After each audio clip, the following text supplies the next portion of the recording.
All right, thank y'all again for joining us today for our Cash for College FAFSA 101 webinar. We are really excited to have y'all here today as we approach this new Fafsa cycle that's going to get started this Friday, October 1st. So we're gearing up for an exciting month of Fafsa completion. Just to go over a few housekeeping notes before we get started. Please keep your microphones on mute at all times just to avoid any feedback during the presentation. This webinar will be recorded and posted to youtube.com/alabamapossible.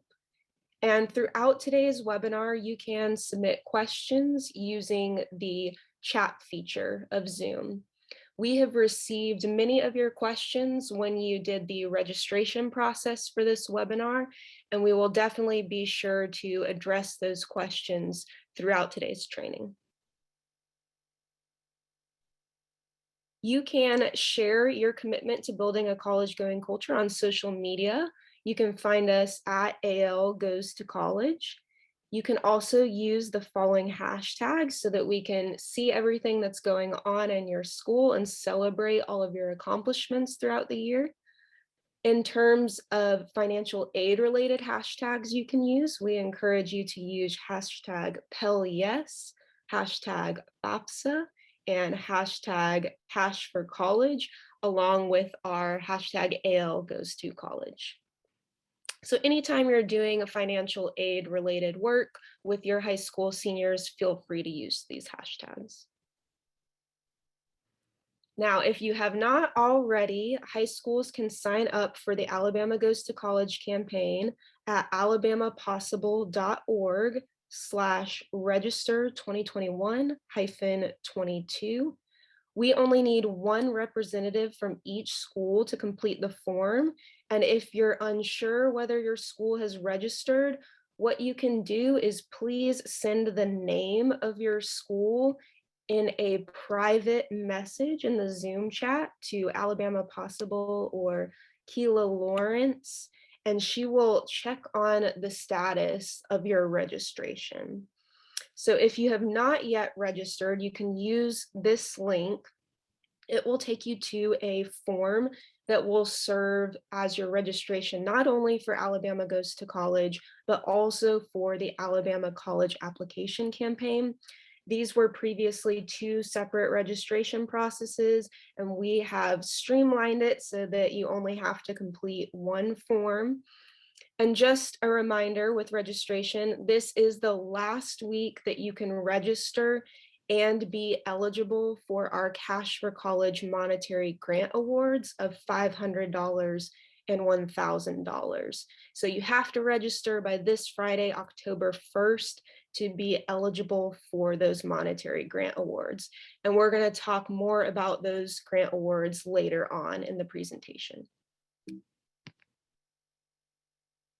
Many of y'all are familiar with the campaign, so I'll just go over it very quickly, but the goal of our campaign is to equip educators with tools and connect them to relationships so that every student can plan for, pursue, and complete valuable post-secondary credentials. And there are three components to the campaign. Today, we are focusing on Cash for College, which builds awareness around financial aid.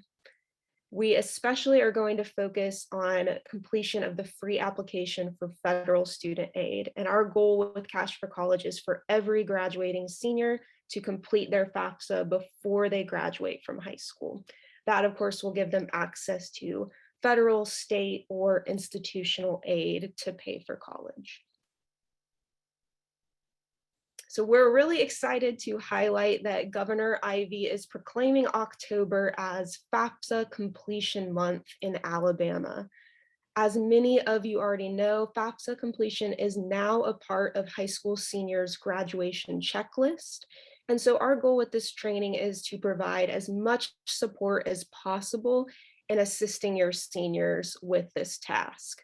We know many of you have raised questions about the opt-out form, and I certainly wish we could provide an answer to you, but the opt-out waiver is still being finalized, and we will update you as soon as we learn more. We'll make sure to send an email about it. But to kick off the beginning of this very important month in October, we are hosting another raffle. So educators who post and tag us in their FAFSA selfie will be entered into a raffle for $25 that can go towards supporting their goal of building a college-going culture. What you can do is wear green, make a post on social media about financial aid, and then tag us at AL Goes to College and use the hashtag AL FAFSA month. If you make your post on Friday, October 1st, you'll be eligible, and we will allow one entry per educator. So if you attended our step-by-step FAFSA completion webinar over the summer, some of this content will be familiar to you, might be a nice refresher, but we'll also be talking about some updates to this year's FAFSA form that we did not have a chance to address during the summer. So today we're going to learn what the FAFSA is, why students and families should complete it, what the different types of financial aid are, what are the steps to complete the FAFSA and receive aid, how you can promote the FAFSA in your community, and then different resources you can consult for further assistance. And because we will be moving rather quickly, if it helps you, there is an option to enable live transcription where you'll be able to see closed captioning throughout the webinar. So if you go to your Zoom functions and you might have to click 3 dots where it says more, you should see an option to view a live transcript if that's helpful to you. All right, so we're going to get started with a poll question. We know there are probably all different levels of familiarity and comfort with the FAFSA. So we're just going to gauge that comfort right now. Keela, I'll turn it over to you to lead the poll. Sure thing. So I just launched the poll. You all should see it says on a scale of 1 to 5, how comfortable are you with the FAFSA? So 1 being very uncomfortable and 5 being very comfortable. We want to see who we have in the Zoom room today and make sure we're catering to everyone's needs. So once I'll give everyone a couple more seconds to answer, I'll show so we can all see who is here.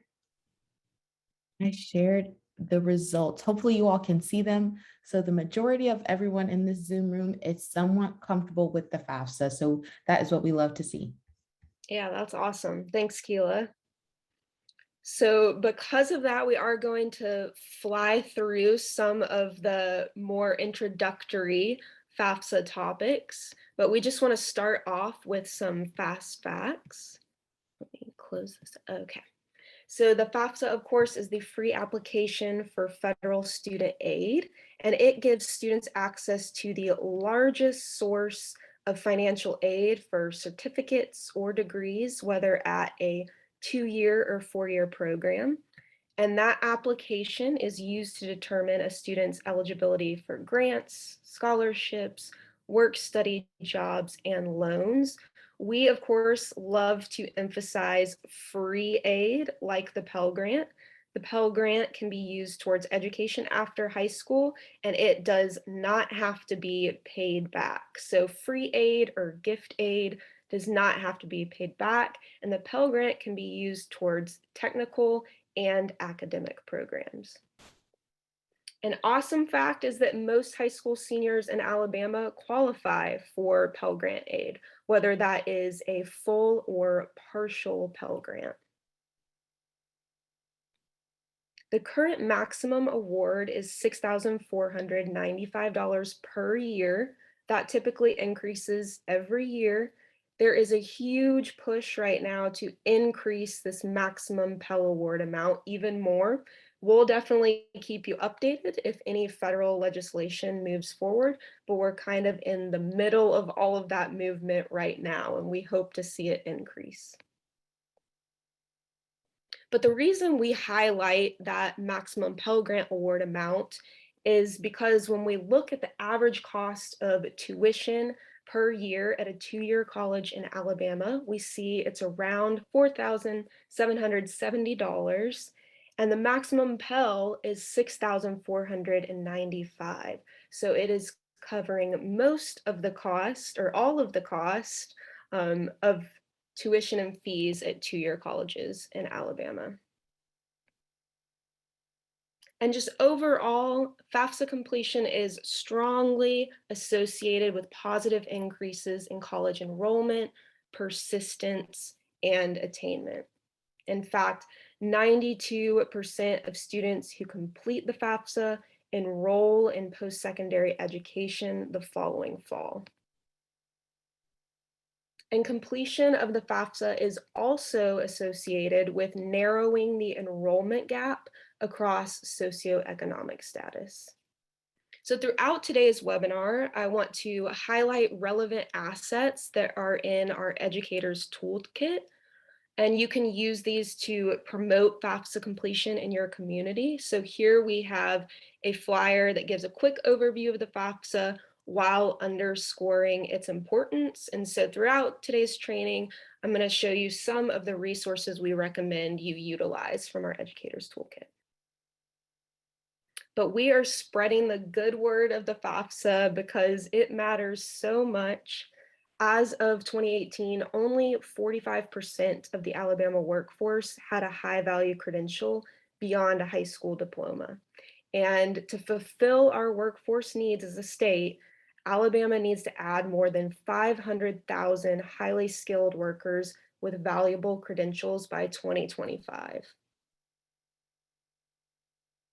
But unfortunately, only 47.2% of Alabama's class of 2021 had completed a FAFSA by the end of May, so around the time that they were graduating.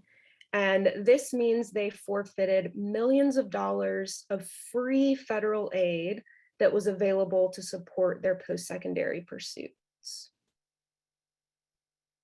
So we talk about this a lot, and you've probably seen this chart if you've been in this space for a while, but based on the number of Alabama seniors who do not complete a FAFSA and yet probably qualify for Pell Grant aid, more than $60 million in free grant aid were left on the table by Alabama's class of 2021. And that really underscores why we encourage every student to complete the FAFSA. There are funding opportunities out there that are actually just being thrown away when students don't complete this application. And FAFSA completion is a key step in pursuing and affording post-secondary education. So if our goal as a state is to increase the number of people in the workforce with valuable credentials, we definitely need to ensure they know their financial aid resources so that they're actually able to afford college. So a quick recap before we really dive in. The FAFSA is the free application for federal student aid. It helps determine eligibility for financial aid, and it can be completed at fafsa.gov or by using the My Student Aid app beginning October 1st. And a reminder, it's important to tell your students that they will be completing the FAFSA every single year they're in a post-secondary program. So they might have a lot of support from awesome educators and community leaders like you while they're in their senior year of high school. And they need to become familiar with the form because they'll continue completing it every year that they're in college after high school. All right, so I'm going to turn it back to you, Keela, for our next poll question.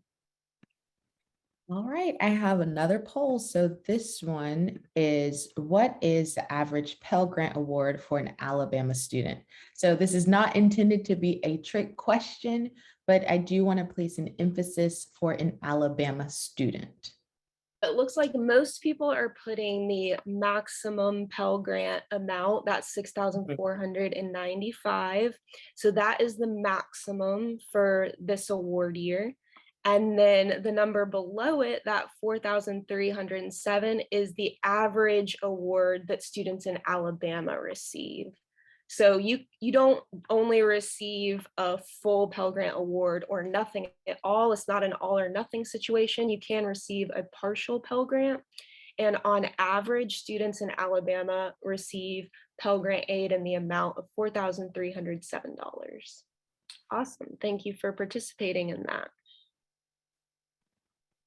All right, so we're going to look at how aid is calculated, and it's calculated through the following formula. So we start off with the cost of attendance. This is determined by the institution that the student attends. So it includes total costs of things like tuition, books, room and board for the year. And then from that cost of attendance, we subtract expected family contribution. This takes into account things like the student and their family's income, assets, benefits, family size, and number of family members attending college. So the EFC is not the amount of money that families will have to pay for college, nor is it the amount of aid that they'll be receiving. It's just an index to gauge what a family is able to contribute, but it's not the actual amount they're going to contribute. So that term is a little bit misleading, but it is not what they're expected to contribute. It's more an index of their actual need. And when we subtract the EFC from the cost of attendance, we will determine a student's financial need and how much need-based aid they will qualify for. So that's our calculation for need-based aid. And now we'll go over some of the types of financial aid. So you can find this little graphic in the educator's toolkit. There are 4 main types of financial aid to help students pay for college. There are grants, which are gift aid that don't have to be paid back. These are often need-based, like the federal Pell Grant. There's also scholarships, which are another form of gift aid. They can be awarded for all kinds of things, including academics, athletics, or volunteer work. Then we have work study opportunities. These are often part-time jobs paid, of course, through federal work study, and they help students cover the cost of college. And then we have loans, which are, of course, borrowed money that has to be paid back with interest, which is that extra charge that grows over time.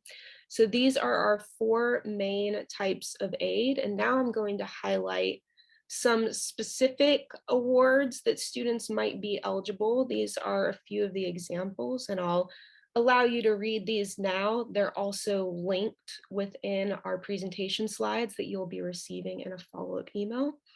But as you can see on this screen, there's grants based on financial need, also based on family circumstances or career aspirations. And then we have all different types of loans. And we definitely encourage students to be aware of the terms of those loans and the implications. So in some instances, the government is paying the interest, while in other instances, the student is responsible for the interest during all periods of the loan terms. So these are linked for your convenience when you receive the follow-up slides.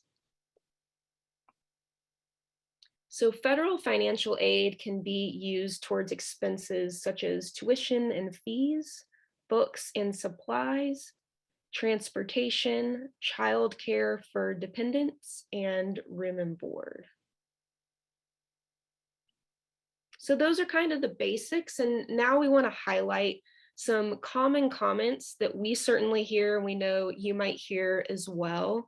But hearing from students that college just isn't for them, or maybe they think they don't qualify for any kind of aid, they assume that based on their family's income or what they know to be their family's financial situation. Or they say, oh, well, I shouldn't apply for this, I'm just going to get a sports scholarship. Or when am I going to have time to do this application on top of my classes, my extracurricular activities? And how am I going to get all of this financial information from my parents or guardians? And then we might hear from families and parents, why is my child or why is my school asking for my financial information? So these are all things that we've heard before, reasons that students give to not complete the application. And so we really want to highlight some of the key messages that combat these comments we hear. We are really trying to inform students and families of the opportunities the FAFSA opens up. So the FAFSA is free to complete, and it is not just for academic degrees, it's also for technical or professional certificates. Like we mentioned, students can be eligible for up to $6,495 per year in Pell Grant aid. Really important is that some colleges or institutions require the FAFSA in order to be eligible for their institutional scholarships. So it's not just about federal loans or federal grants, it's also about institutional dollars that a student can receive. We really emphasize early completion. So this cycle opens up Friday, October 1st, and early completion is very important. It allows students to really maximize the dollars they're receiving. And then we want students to be aware of priority deadlines at their college. These vary far and wide, so we don't want to give any kind of generalized time frame for your students. We really encourage them to look up the specific deadline of their intended school and to stay on top of both scholarship deadlines and FAFSA deadlines. Some schools might not have a priority deadline at all. It's just important to inquire with that school's financial aid office. We also want to emphasize that the FAFSA is safe and secure by using fafsa.gov. It's really only used to determine a student's eligibility for financial aid. It's not used for any other reason. And for families, we want to emphasize that their student is going to need their assistance in getting some key information onto the application. So families definitely play a role in this, as most of our students are going to be considered dependents for the purposes of the FAFSA. Like I said, the sooner the form's completed, the better. Especially for first come, first served dollars, the earlier you apply, the better likelihood you have of receiving more aid. And even if you think your family does not qualify, it's good to have the FAFSA on file in case of the unexpected. And the only way to find out if you qualify is to apply. So here we have in our educator's toolkit an email template that you can use to communicate some of the key messages to families. You're of course more than welcome to customize this to whatever fits your school or community, but it just highlights some of those most important messages that we want to convey to parents. Now we're going to briefly talk about eligibility requirements for the FAFSA. So to be fully eligible to accept federal financial aid, students must have a high school diploma or GED certificate. They must be enrolled or accepted as a regular student in an eligible degree or certificate program. And then starting this year, there is no longer a requirement for male students to be registered with Selective Service in order to be eligible for federal aid. So that's an update we wanted to highlight. They will be asked this question on the application, but their answer will not impact their eligibility. Students must have a valid social security number. There are some exceptions to this. They must maintain satisfactory academic progress, and this is meant during their actual post-secondary education. So as they enroll and attend college, they must maintain whatever their college's satisfactory academic progress is defined as. And then they have to sign certifying statements on their FAFSA. And these are things like you are not in default on a federal student loan, you do not owe money on a federal student grant, and you will use federal student aid only for educational purposes. Now, if a student is not a US citizen or US national, they must be able to provide other documentation, such as a green card if they're a permanent resident, their arrival departure record if they're a refugee or asylee, their T visa or documentation of a parent with a T visa. These are for victims of human trafficking. their battered immigrant status. These are for victims of abuse under VAWA. And then their citizenship of any of these geographies. And if an immigrant student does not have one of these records, I just want to point out that they might still be able to complete the FAFSA as a record of family need. They just won't be eligible to receive federal aid. They could still be eligible for state or private aid. So with any kind of exceptions or special circumstances you see in your community, it's important to note that there isn't one blanket answer to everything. We're happy to do any kind of research for you and your community if you have any circumstances that are outside of a US citizen or US national. All right, so if a student is undocumented or has been granted deferred action for childhood arrivals, or DACA, they are not eligible for federal aid. And just to give some background, DACA is an immigration policy. It allows some individuals who are brought to the country as children to receive a renewable 2-year period of deferred action. That's deferred action from deportation.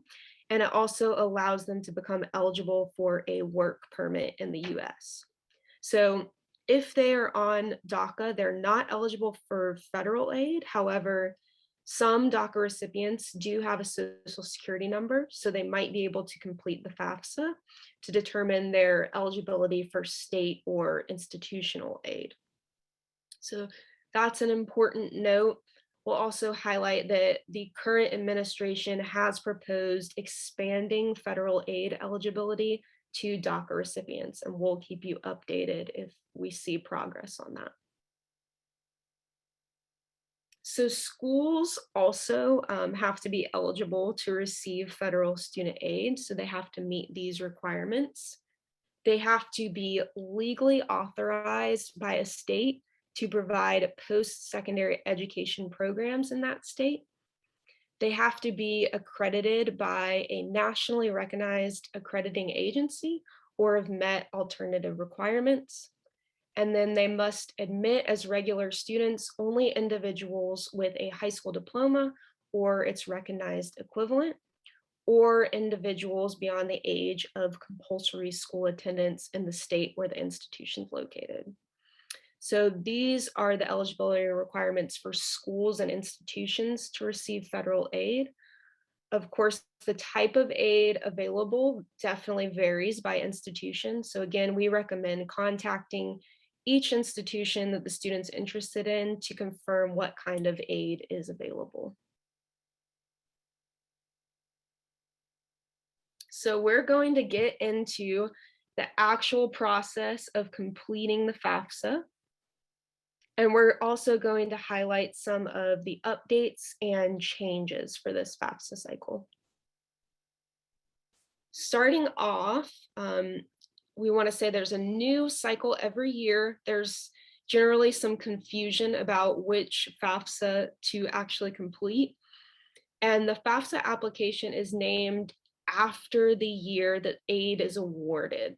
So the 2022-23 FAFSA is used to apply for financial aid for fall semester 2022 through summer semester 2023. So this is the application that is opening up this Friday, October 1st. Most high school seniors will be applying for aid using this application because that's going to be their first year of post-secondary education, so 2022 to 23. But in some instances, if a high school senior begins college the summer immediately after their high school graduation, they might need to complete the 2021-22 FAFSA. So that's why we're also noting that here. In any case that a student is attending summer school, we recommend that they get in touch with the financial aid office of their school to ask which FAFSA to complete, because summer semesters are dependent on what the college actually determines to be the appropriate FAFSA. So we're going to give a quick overview of the main steps to apply for and receive aid. We have steps 1, gather documents. Step 2, create FSA IDs. These can be done in either order, and they can actually be done in advance of October 1st. So maybe you've already gotten started on these. Step 3, we're going to fill out the application. Step 4, sign and submit. Step 5, review the student aid report. Step 6, go through any verification processes if necessary. And then step 7, review our financial aid award letters. So in step 1, we want to save as much time as possible. We also want to ensure that we are giving accurate information on our FAFSA. So we want to have all of this paperwork ready to go as soon as the FAFSA opens. What we're going to need is the social security number of the student, the alien registration number of the student if they're not a US citizen. We'll need the dates of birth for the student and the parents if the student is a dependent. And parent here is in quotation marks because we want to emphasize that we're referring to a parent as defined by federal student aid. And we're going to review what that means a little later on. We're going to need the parent's social security numbers if the student is a dependent. We'll need prior year tax returns. So this year's FAFSA will require 2020 tax returns. And then we'll need other financial information like records of untaxed income, such as child support, benefits like Medicaid, SSI, SNAP, TANF, and then information on cash, savings and checking account balances, investments, and real estate assets, not including the home. So these are all of the documents that we need. We frequently hear from counselors that it is hard to get parents to provide this information. And that's why we encourage starting this messaging as early as possible so families have the time to prepare and collect all of the necessary documentation. And we heard a really good tip from one of our counselors in Alabama. They would send out text reminders during tax season, so probably from February to April. And they would remind families to hold on to these documents because they're going to need them once October rolls around and their student works on the FAFSA. We think that's an excellent idea.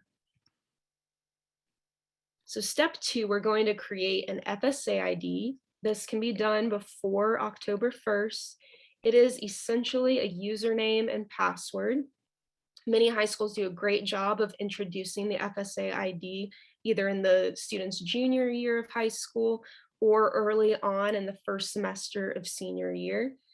And we recommend starting it early because the FSA ID can sometimes take 3 days to be verified. So what you don't want to do is schedule a FAFSA completion workshop on the same day that a student creates their FSA ID. There might take some time for it to actually process. So do it in advance. You can create it by going to fafsa.gov. And both the student and a parent must have one unless the student is considered independent under federal guidelines. And we're going to talk more about that in a moment. The FSA ID will serve as an electronic signature when submitting the FAFSA. And we encourage students and families to use a personal email account that won't change. So a school email address that the student will lose after they graduate, we don't want to use something like that. We don't want to use a work email address that could change if our employment changes. We want to use a personal email account that we're going to have forever.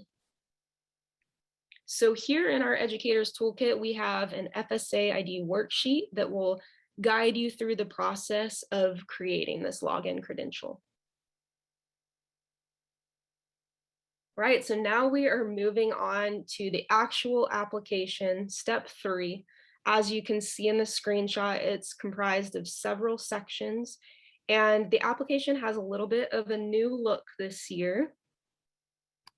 One thing I'm definitely going to heavily promote is the demo system. So you can actually practice FAFSA scenarios or lead live demonstrations by using the demo system. This website is basically a demonstration version of both the 2022-23 application and the 2021-22 application for FAFSA on the web. And it's going to offer almost all of the features of the actual application. The exception being it's not going to actually process whatever data you're entering in. And you do just want to do test data. You don't want to put in your actual personal information because this system can be accessed by anyone in the public. But it is a great resource if you're practicing scenarios that need preloaded test data. So like if you're practicing a FAFSA correction, you can select a username and password and it will pre-populate all of this historical data for you to be able to practice the correction that you want to do. So again, highly recommend this tool for getting comfortable with the FAFSA. Now we're going to talk about some of the key updates for this new cycle. The first is that there is a screen that allows the user to select their role before getting started. And the goal of this update is just to better streamline what the user sees as they move through the application. Like we had mentioned before, there are some updates to aid eligibility. Eligibility for federal aid is no longer tied to male students registering for the selective service system. And then the answer to the drug conviction question will also not have an impact on aid eligibility. So these questions might remain on the form, but they, again, won't affect aid eligibility. The Department of Ed has actually advised institutions to disregard student responses as they're processing aid eligibility. All right, an update on parent information. This is something we greatly appreciate because we know it's super confusing for folks. Users are going to receive additional prompts to help them understand which parent and whose information should be reported on their FAFSA. And that's going to be based on their responses to these questions that you see here. This is going to be super important because it will prevent students from including the wrong person as their parent for FAFSA purposes. And we're going to talk a little bit more about this. Another update is on household information. This section has been revised with changes to the way that the user can provide household information. And it's also going to change the presentation of household size totals, as well as the wording on the question about the number of people in college. So I'll show you another screenshot right here. As you can see, there's this helpful table up at the top to kind of guide users and how to answer the question. So overall, they're just improving the look of everything so that users can better understand what is being asked of them. All right, we also have summaries for each section. So if a user completes a section of the FAFSA, like as you see in the top left, student demographics, and they want to return to that completed section, whether it's to make changes or review their answers, they can select that section from the bar at the top. And then when they do this, they'll be taken to a summary of all of the answers they've put in.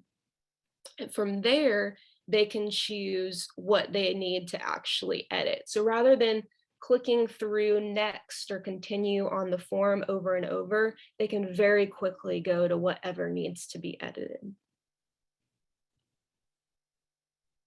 All right, in terms of adding schools, this has been made a little bit easier. So students can add whatever colleges they want to receive their FAFSA information. If they want to go back and add more colleges to that list after they've already submitted the FAFSA, they can do so. So they'll now have the opportunity to add a school if that's their only desired change, and it's just made real simple when they log back in using their FSA ID. Okay, so those are our updates for this year. We'll go over a few more things throughout our segments of the FAFSA completion, but now we're going to move to student demographics. The name of the student has to be entered exactly as it is seen on the Social Security card. That's very important. It will make sure there are no delays in the FAFSA being processed. If the student has a driver's license, it is helpful to add that driver's license state and number for identity verification. This isn't required, but it is helpful. And then when they are asked if they're interested in being considered for work-study opportunities, we recommend that students put yes, and then later on they can either accept or decline, but it's always good to leave that as an option for the students. So moving from student demographics, we're going to go to school selection. This is where students indicate where they want their financial aid eligibility information sent. So they have to put at least one school. We encourage every student to put at least one local college or university. And in Alabama, you do not need to list a state school first for state eligibility. In some states, that's a requirement.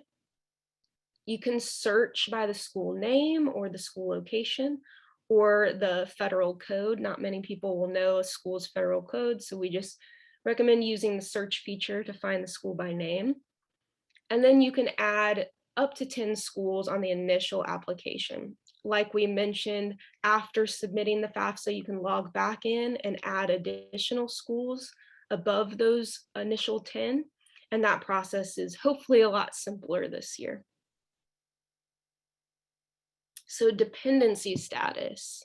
The application will walk the user through a series of questions to determine if the student is dependent or independent for purposes of the FAFSA.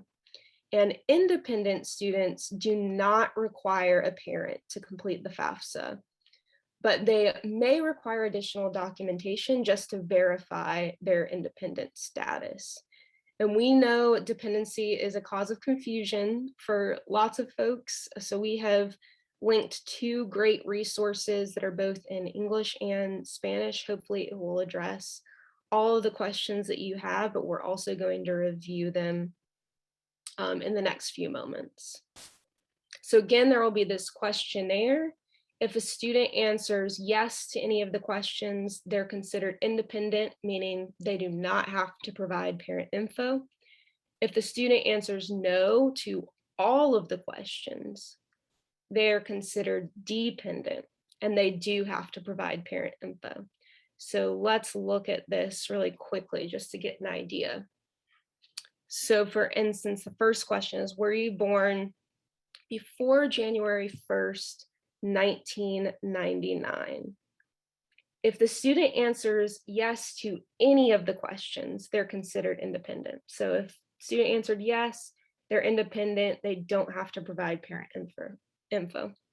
But if they move through this entire questionnaire and they answer no to every single question, then they're going to be considered a dependent student for the purposes of FAFSA. So we have questions about birth date, whether the student's married, whether they'll be working on a master's or doctorate degree, if they have or will have children that are receiving their support, if they have any other kind of dependents who are receiving their support, if they're serving on active duty in the US Armed Forces, if they're a veteran, if since turning age 13, their parents were deceased, or they were in foster care, or a dependent or ward of the court, if it has been decided by a court in your state of legal residence that you are an emancipated minor or someone other than your parent or step-parent has legal guardianship of you.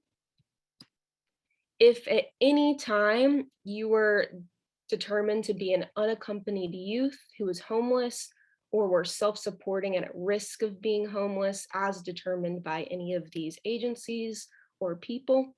So if a student answers no to all of those, again, they're going to be a dependent student.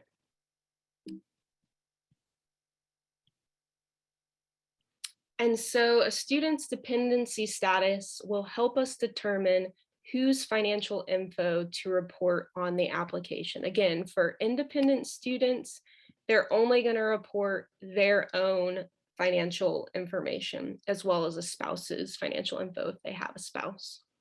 For dependent students, they're going to report their own financial information if they have any, and then their parents' financial information as well. So in terms of parent determination, dependent students will need to determine who is considered their parent for Fafsa purposes. And they're going to use the federal student aid Who's My Parent flowchart. So this is what the flowchart looks like. We had several questions about how to determine who is considered the parent and what if a student lives with someone who's not their parent. And so what we recommend is just going step by step through the flowchart. A parent for the purposes of Fafsa means your legal, so biological or adoptive parent or step parent. And as you can see towards the bottom here, the following people are not your parents unless they have legally adopted you. So a widowed step parent, grandparents, foster parents, legal guardians, older siblings, aunts or uncles. These are not your parents unless they've legally adopted you. You might live with them, but they're not your parents for the purposes of Fafsa. So what you're going to do is go through the question. It's first going to ask, are your parents married to each other? If yes, report their information on the Fafsa, so both parents' information. If you answer no, they're not married to each other, it's going to ask, do they live together? If they do live together, then you're still going to report both of their information on the Fafsa, even if they were never married, if they're currently divorced, or if they're separated. Now, if your parents don't live together, it's going to ask, did you live with one parent more than the other over the past 12 months? If yes, then you're going to report the information of the parent that you lived with more. If you lived with your parents for equal amounts of time, so you answer no here, you're going to report the information of the parent who provided more financial support over the past 12 months. So the parent who provided more financial support. And if that parent has remarried, then you're also going to report the information for your step parent on the Fafsa. So I recommend every single time going through this flowchart. Now, what if the student doesn't live with their parents? What if the student doesn't have contact with their parents? These are very important questions and probably common scenarios. So a dependent student can submit the Fafsa without parent information if any of the following of these special circumstances applies. So if their parents are incarcerated, they've left the home due to an abusive family environment, they do not know where their parents are or unable to contact them, and they've not yet been adopted, or they're older than 21 but not yet 24, are unaccompanied, and are either homeless or self-supporting and at risk of being homeless. So they can submit their Fafsa without parent information. Now, if they do that, their application will not be fully processed until they take the following actions. They have to immediately contact the financial aid office. They have to gather required evidence and documentation of the situation, receive their EFC and financial aid package based on whatever the determination of the school is. But it's very important that if they're not submitting parent information when they are a dependent, that they follow up with the financial aid office of their school. Now, other circumstances that you might encounter, if the student does have contact with the parent, but the parent refuses to provide info, they may submit the Fafsa without that parent information, but then they're unfortunately only going to be able to get federal student aid in the form of an unsubsidized loan. So they won't be eligible for any other kind of federal aid, and even that unsubsidized loan might not happen. The decision is ultimately up to the financial aid office at the school that they plan to attend. Again, it's a really unfortunate situation. We recommend contacting that financial aid office to see how they can work with your student when they're in a situation where the parent refuses to provide info. Another circumstance you might encounter is if the parents are undocumented and don't have a social security number. And a parent's citizenship status does not affect a student's eligibility for federal student aid. So the FAFSA form is not going to ask about the parent's citizenship status. And instead of putting in a social security number for this parent, you're going to put in all zeros on the FAFSA form. Now, this means that they're not able to electronically sign their FAFSA. So instead, they're going to have to print and mail a signature page, since they're not going to be able to do that Fsa Id electronic signature.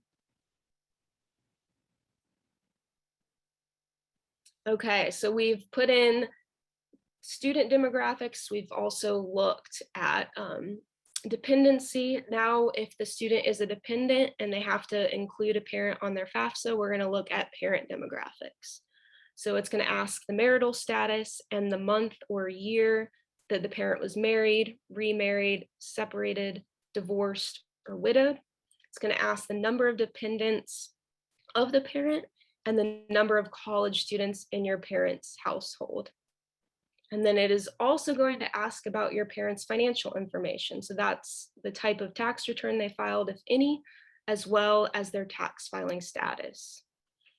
And it's going to be a lot easier to put all of this information into the FAFSA if the student is able to utilize the IRS data retrieval tool. This tool allows you to securely and accurately transfer tax information. And you do that by matching your address information from your tax return so that it can pull through that tax info. If a family is unable to use the data retrieval tool, they're going to have to put the tax information manually. And then unfortunately, there are certain family situations that make using this tool not a possibility. That's going to apply to students or parents who are married and filed as married filing separately, are married and filed as head of household, or filed a Puerto Rican or foreign tax return and are therefore not able to use the DRT. So this will again require them to enter tax information manually. But because the FAFSA is using prior year tax information, it means we're using taxes from 2 years ago. So that means hopefully families aren't having any kind of delay because they've already filed their return and have a copy of that available to them. And so for this upcoming FAFSA cycle, the 2022-23 FAFSA, families are going to use their 2020 tax return that was filed in 2021. And if families ask, why is my tax info being used? We just want to reiterate, it's used to determine the need-based aid the student is eligible to receive. Now, the FAFSA is also going to ask for benefit information. So things like Medicaid, SSI, SNAP, free and reduced lunch, TANF, and WIC. It's also going to ask about untaxed income and assets, such as child support received, veterans non-education benefits, workers' comp, disability, and assets like cash, savings, checkings, investments, and real estate assets. Now, I'll point out that some of these questions will not be asked of students who have specific financial situations. So the FAFSA will employ what's called skip logic. If a student is not asked about assets, then the application is determined that that student does not need to put in that information in order to determine their aid eligibility. So just note, because we cover all of these different things that might be on the FAFSA, these questions might not always be on a student's FAFSA. And then we have student financials. So it's going to ask the same thing that it asked for parents. It's going to ask the type of tax return filed, if any, and the tax filing status. And then we'll ask those same benefit questions, untaxed income, and asset questions. And so once we've put in all this information, we are ready to sign and submit. Both the child and the parent, if the child's a dependent, must sign using their FSA ID if they're going to submit electronically. But like we mentioned, there is the option to print, sign, and mail the FAFSA. Of course, mailed applications are going to be processed more slowly, so we recommend submitting electronically where possible. So after all that, what happens next? It takes 3 to 5 business days for the Department of Ed to process the FAFSA, and you can check the status online or on the My Student Aid mobile app.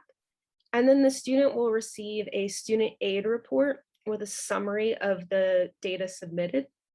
We recommend reviewing that student aid report, making any corrections that are needed. And then if there is additional information that's needed from the student's intended college, the financial aid office will let the student know what kind of documentation is needed.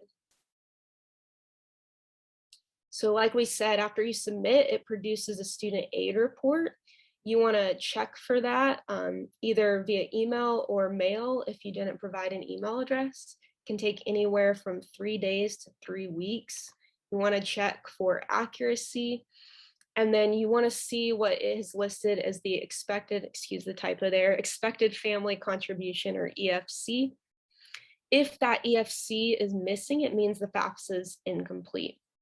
There might also be a little note saying that there's some information required that the student has to produce in order to make the application complete. So it's important to read that student aid report very carefully and then take any required action. So here's an example right here. You can see in about the middle of the screen, it says expected family contribution of 0 right there. If there was nothing listed, then we might assume that the FAFSA is incomplete and there's more we need to do. So getting into verification, this process is the process of making corrections and providing additional documentation. It's completely normal, and a student might find out that they've been selected for verification through their student aid report or through the college that they've applied to. So that college might contact them via email saying there's additional documentation needed. Now, many students will be selected for verification, especially if they're not able to use the IRS data retrieval tool. And it does not mean that a student is in trouble, just that they have to provide additional documentation. And we want to highlight here that the US Department of Education actually altered the verification process during the last Fafsa cycle. So they focused verification mostly on identity theft and fraud. And this, of course, reduced significant barriers for students who were unable to get through the documentation process of verification. There's a lot of advocacy going on right now to kind of continue this practice, since verification has been known to be a burden on students. They're not always able to access the documentation that's asked of them. So we'll continue advocating for the verification process to be easier. And just know that it does vary school by school. So what one school does to request documentation might not be what another school does. And always just follow up with the college's financial aid office to ask what is necessary. Families might need to access and order a free tax transcript in order to prove whatever their FAFSA data was that they provided. So we're going to take a quick breather, and we have a little bit left. I know we're running over the hour again. We are going to have a recording of this posted on YouTube, and we will send you the presentation slides if you're not able to stay the whole time. But we're going to move on to this poll. All right, so the poll's question is, which tax return is needed for the 2022-23 FAFSA?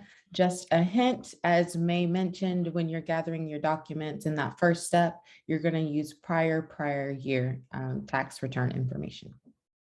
All right, so I'm going to end the poll and share the results. So it looks like the majority got it right. So for the 2022-23 FAFSA, the parents and students are going to use 2020 tax return information. Great job, guys. Awesome. All right, we're getting to the very last step of the process, which is our financial aid award letters. So we're going to receive those letters and then accept the aid that we wish to accept. So you can accept or decline each type of aid. And of course, we recommend to accept aid in the following order: free money first, those scholarships and grants; earned money like work study jobs; and borrowed money, so student loans. Now we're going to highlight some common mistakes real quick. One being not using the correct website. You should never be paying to submit the FAFSA. It is the free application for federal student aid, so make sure you're accessing fafsa.gov. Another mistake is not completing the entire application, so not getting it to where you're actually signing and submitting. Make sure you get all the way through those screens. A common mistake is not completing it as soon as it's available. We want early FAFSA completion so that you're accessing as much aid as possible. Make sure you're inputting correct information, hopefully using the data retrieval tool, but if not, copying that tax information directly from a paper copy or a PDF of your tax return. I'm listing only one college or not adding additional schools that you might apply to later on in the year, and then not using the data retrieval tool when it's actually available to you. Other common mistakes are not reading definitions carefully. The FAFSA has a great little button by almost every single question that lets you read more details about what it's asking, and they often define terms when you click that button. We want to make sure that you sign the FAFSA, that you submit it within 45 days of starting it, and that you file by the deadline for your school or your school's scholarship deadline. So it's important to check what the priority deadline for your school is, if there is one. And then another mistake would be waiting until after graduation to complete the FAFSA. It is part of the graduation checklist, so this situation should not be happening.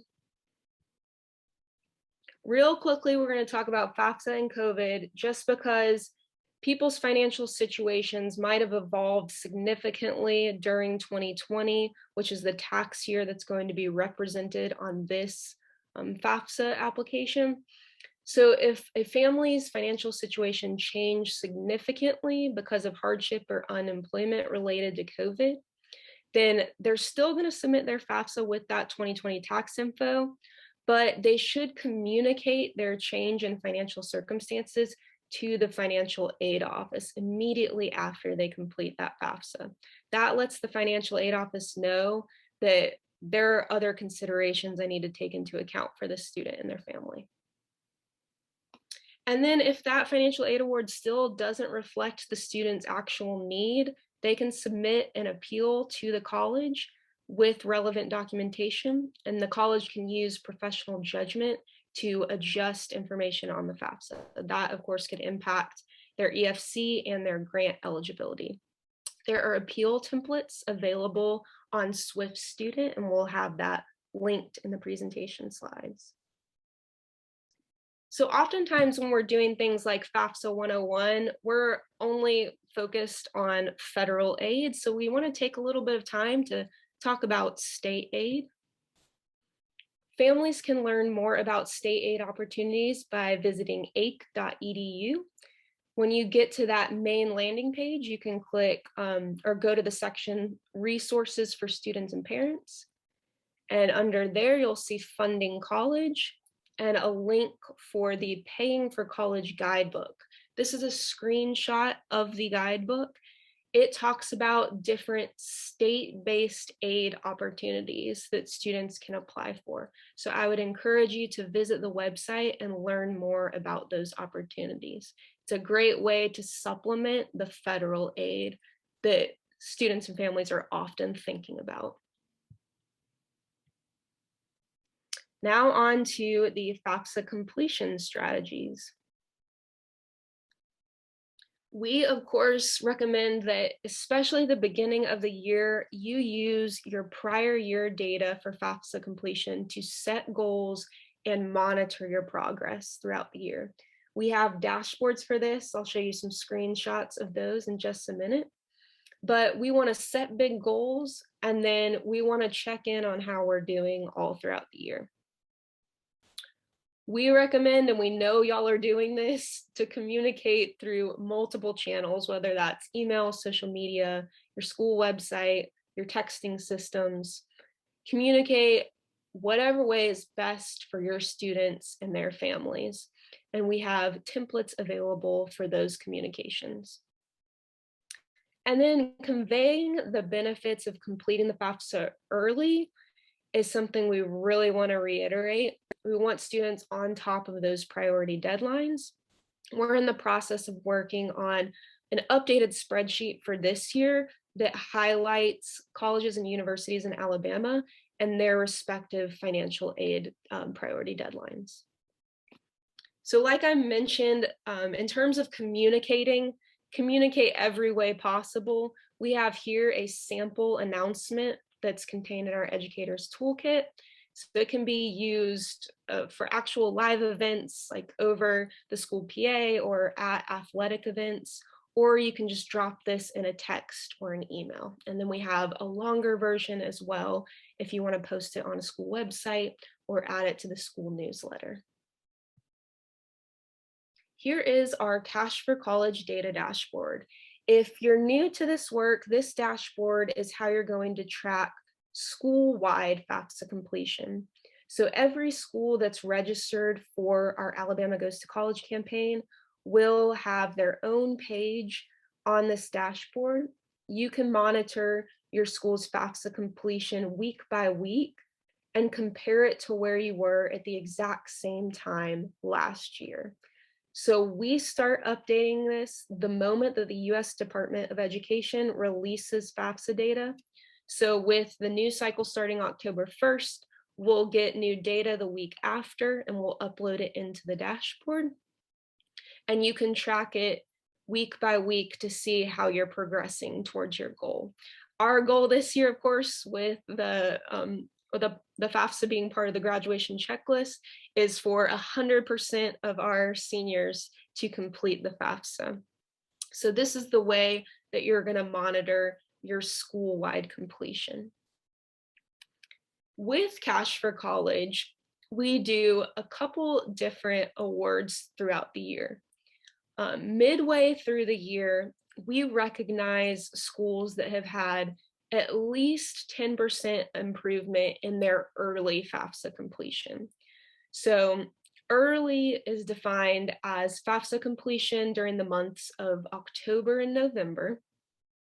And if schools have had a 10% improvement in that early completion when comparing the 2020 year to 2021, then they will receive our Best Hustle Award. That is given out towards the end of the year, end of the calendar year, I should say. Then we have our end of school year awards that recognize the MVP and the most improved schools.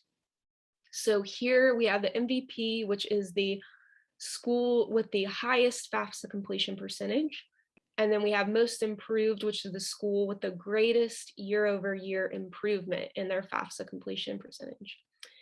And these schools are awarded $1,000 or $500 respectively to support their college-going activities in their school. You are only eligible for these monetary grant awards if you register for the Alabama Goes to College campaign by Friday, October 1st. So do not miss that deadline.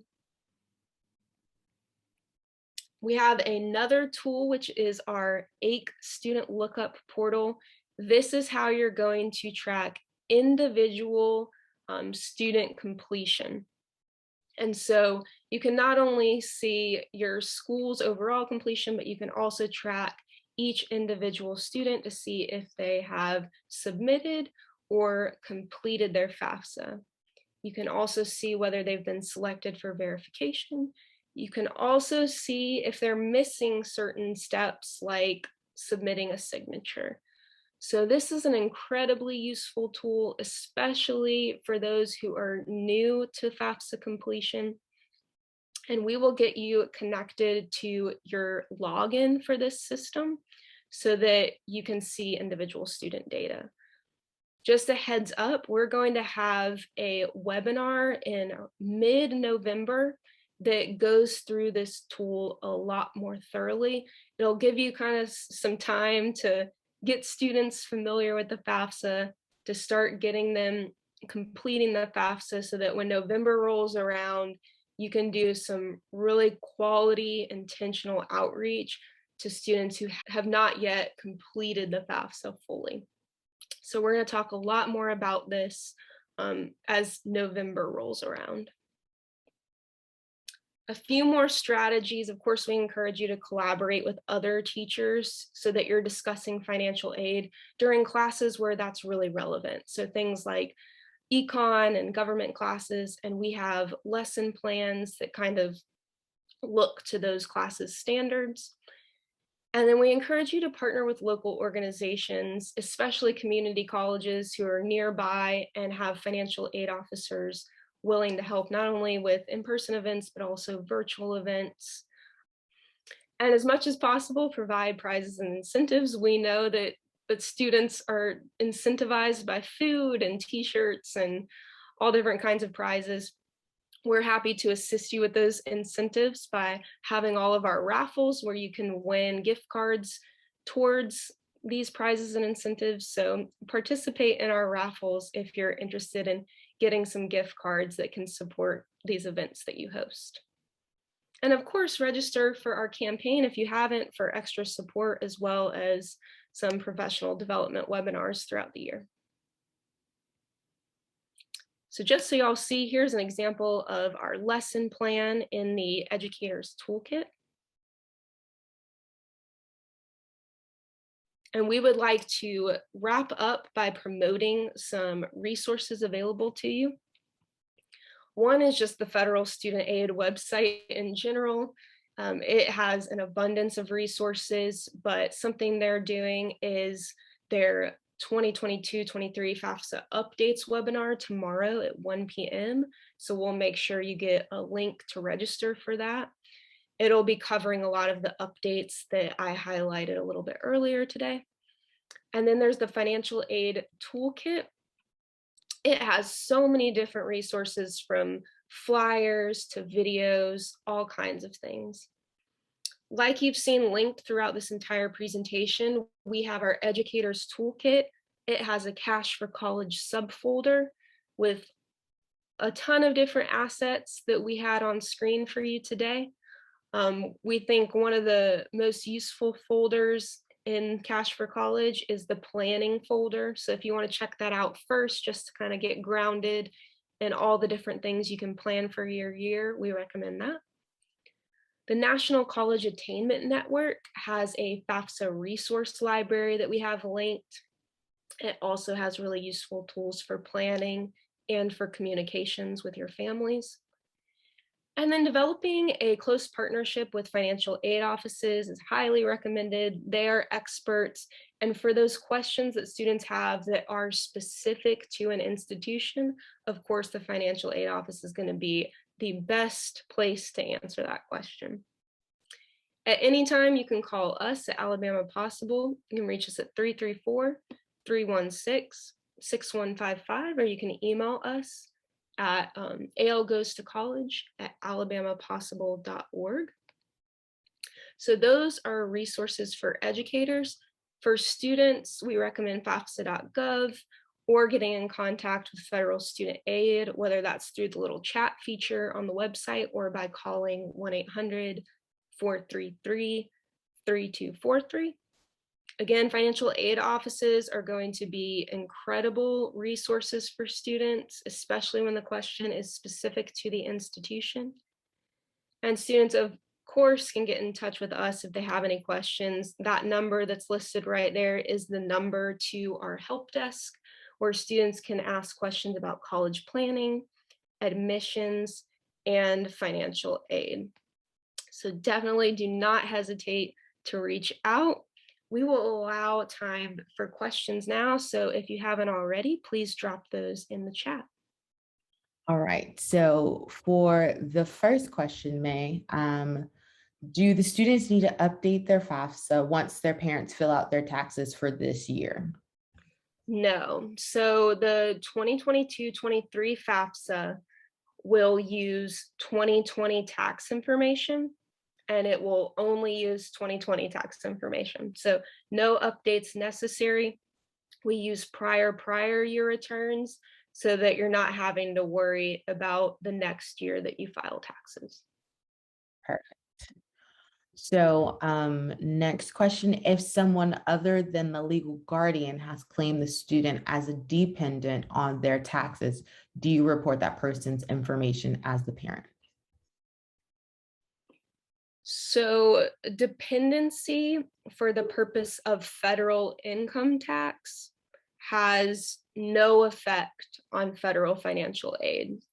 So when we're talking about dependency on tax returns, we're not considering that when we're thinking about dependency for federal student aid. So go through the dependency questionnaire to first determine if a student is dependent for FAFSA purposes. And then after that, if they are a dependent, you're going to go through who's my parent flow chart to determine who is considered the parent. But we're never considering income tax dependency in any of this. Perfect. So then I had another question. So what if the school isn't listed on our Cash for College dashboard? That's a great question. So if it was mistakenly not listed last year and you were participating in the campaign, that's something I'll need to look into. But just so you know, the dashboard as it is right now is reflecting last year's Fafsa cycle. We don't have any new data from the US Department of Education until this new Fafsa cycle starts.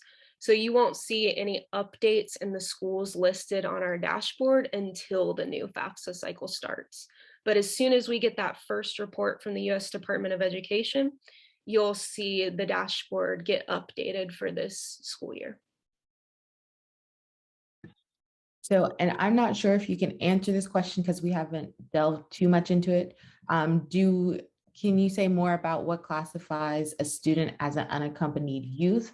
For example, does a student that lives with their grandparents and has no contact with their parents, but has not been adopted by the grandparent classified as unaccompanied? That's a great question. Like I was mentioning on the actual application, if you're using the online version, you can click the little button next to the question to get more details about how they're defining things. So I would recommend doing that. We're also going to have an advanced FAFSA webinar later on during the year that's going to cover more special circumstances, including homelessness. So I'm going to see if I can pull up really quickly how they are defining that. It says the quick answer is that they're defining it unaccompanied as meaning not with your parents. So that's a little vague. And then what was the specific scenario? So if the student was. So if the student lives with their grandparents, has no contact with their parents, but has not been adopted by the grandparent. I see. So let me really quickly go back. This is with the limited information that I have, but a dependent can submit the FAFSA without parent information if they do not know where their parents are and are unable to contact them, and they have not been adopted. So if they live with their grandparents and they have not been adopted, looks like this special circumstance would apply. Perfect. So we have a couple more questions that are coming in. Is there a date that the educator should aim for in completion with the FAFSA for their students? We just recommend as early as possible, and then the way that we define early completion is completing the FAFSA during the months of October and November. So that would be a great goal to have. Reaching as many students during those months is recommended because in the spring semester, students are focused on so many other requirements that it might be hard to prioritize the FAFSA. We're hoping that having the FAFSA as part of the graduation checklist will be extra incentive for students, but we definitely recommend getting this done in the fall semester. Perfect. When is the data captured for the purpose of completion for the high school? Is it an initial submission or only after any and all corrections have been made and the EFC is official? That is an excellent question. I was like, I know that was a lot. I'll need to follow up on that because I'm not entirely sure. I would think that it would, well, we're receiving two things from the US Department of Education. We're receiving the number submitted and the number completed. So I imagine, this is my speculation, I'll need to confirm, that the number completed is the student that has done every single step necessary. And then the number submitted might be a student who, you know, has signed and submitted, but still has some outstanding items to complete. But I'll definitely follow up on that. Perfect. So this question is following up to the question about the unaccompanied youth. So like you mentioned, the definition was very vague. And then they said they ran into the issue with several students where the parents weren't in their life and had no contact with the student and they lived with different relatives. So they were asking, would that make them ineligible for the Pell Grant? It's hard to give a blanket response to this without knowing students' specific situations. But that's something where I would definitely recommend being in close contact with the financial aid office of the student's intended college. They're going to know best how they consider special circumstances for dependency, especially when student doesn't have contact with their parents, biological or adopted. So I don't have a blanket response to that, but I would love if you have a specific student in mind, if you want to work with us, set up a call with us, we're happy to do as much research as possible to figure out ways that the student can best be supported and make college affordable for them. So please consider us as a resource to you in addition to the financial aid offices of the institutions. But it's just helpful to have all of the details before answering questions like this. Yeah, and that looks like all of the questions that I have. Thank you all for your time, for being so attentive and having all these great questions. Like May said, we are here for a resource. So when you ask us these very specific questions, that just only expands our knowledge of the FAFSA and expands our resources to be able to help and support you. So thank you everyone that stayed on afterwards to answer your questions. We hope it was helpful and you all have a great day.